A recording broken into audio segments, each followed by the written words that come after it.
Magandang araw mga kaibigan. Pag-usapan natin ang tungkol sa impeachment ni VP Sara. Ano na ang update? Mayroong petisyon ng isang abogado sa Supreme Court na petition for mandamos o writ of mandamos. So, humingi ng tulong ang isang abogado sa Supreme Court para manduan o i-direct ng Supreme Court ang Senado para simulan kaagad ang impeachment trial. Okay. So ito, mabilis ang Supreme Court. Sa balita ng Manila Bulletin, title, Supreme Court set to take up February 18 petition to compel Senate to start trial of impeachment charges versus VP Duterte by Ray Panaligan, February 17. So, balita ito kahapon. Ngayon. 17 pala ngayon. 17. So, bukas na nila talakayin. Okay, so, basahin ko ha. The Supreme Court is set to take up during its full court session on Tuesday. Wait. February 18, the petition seeking to compel the Senate to start immediately the trial of the verified impeachment complaints filed by the House of Representatives against Vice President Sara Duterte. A raffle of the petition filed by lawyer Catalino Henerillo Jr. with all the senators led by Senate President Francis Escudero as respondents is set today o kaninang umaga siguro, today, February 17, to determine who is the justice in charge of the case. Thereafter, the petition will be tackled in full court session Tuesday. Okay. Legal Quarter said the Supreme Court is not expected to rule tomorrow on Henerillo's petition. They said the Supreme Court may require the Senate to comment on the petition. Okay, so pasensya na kayo itong aking mga apo. Sige na. Punta na kayo doon na. Sige na. Later on. So may nag-file ng petition, umaksyon ang Supreme Court. Kaninang umaga, kasi ako na ngayon, na-raffle na sino ang justice in charge. Bukas mag-usap-usap na ang Supreme Court in bank kung anong gagawin nila, and most likely they will ask comments from the Senate. Very standard procedure yan. So wala munang desisyon. Hindi nila pagbibigyan na diringgin ng mga maestrado ng Korte Suprema ano ang masasabi ng Senado. Okay? In the same manner, yung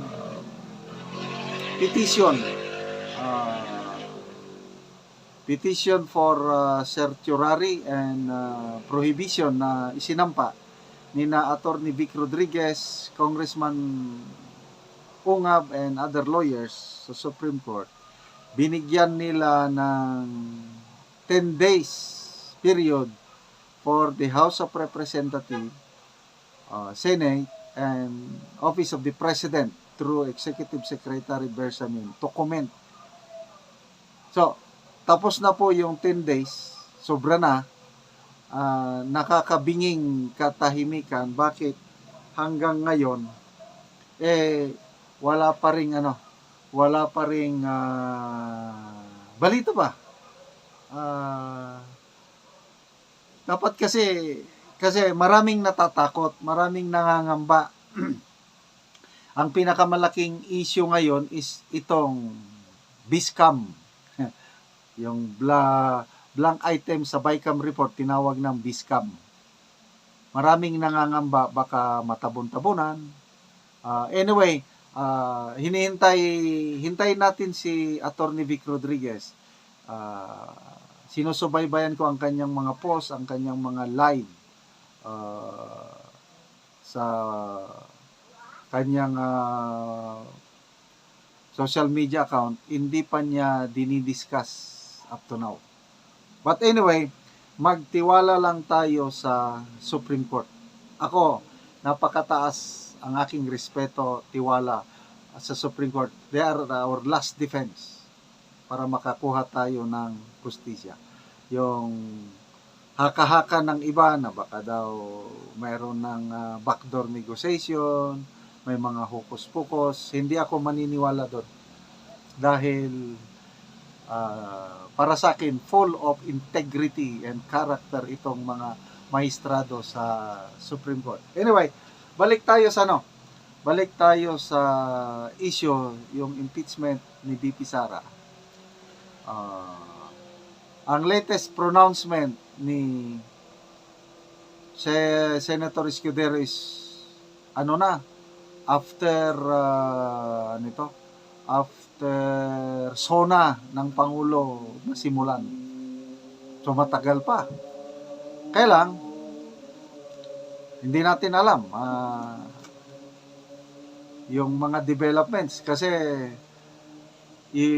yung kandidato ngayon ng Team Suka and Team Sinusuka parang nagkakaroon ng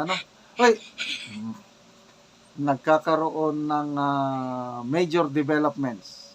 Parang lumalakas na ang Team Suka. Pero nyo, yung biglang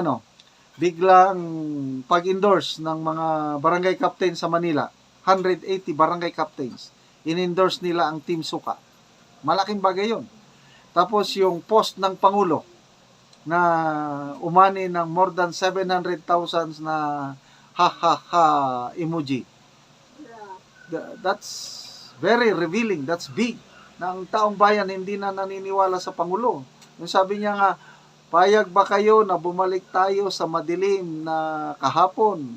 Yung horrifying times. Or patuloy tayo biyahe sa isang maganda, maliwanag